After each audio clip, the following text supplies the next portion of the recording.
as some Americans return to the workplace. I inform the House that Mr. Jacobs will vote nay. Hundreds of lawmakers are phoning it in. The resolution is adopted. After the pandemic began, House Democrats pushed through a rule allowing members to cast votes without being present. 339 members, Democrats and Republicans, voted remotely at least once last year. Republican leader Kevin McCarthy filed a lawsuit to stop proxy voting, but the Supreme Court this week declined to hear it. The American public, just as we honored those in the health field, grocery store, the truck driver, that they would continue to work, I think they'd expect their leaders to work. Speaker Nancy Pelosi called the decision a victory for Congress, the rule of law, and public health. Republican Mike Gallagher says the proxy voting is being abused. They're signing that paper, and then they're flying to fundraisers, political events, or the number of proxy voting magically increases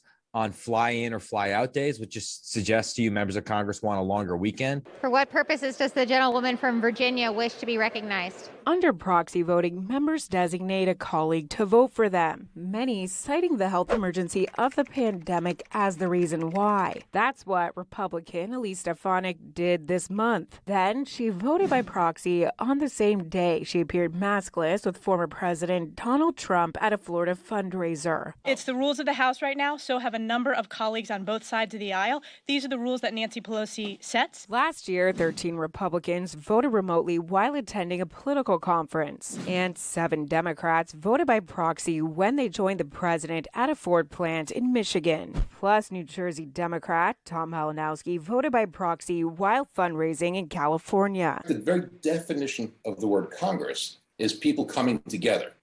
And that's the give and take of the legislative process. People have to meet. And when the representatives of the people do not come to Washington, those people are not represented. Although more than 100 of their members have voted remotely, Republican leaders say if they win the midterm elections, they will end proxy voting.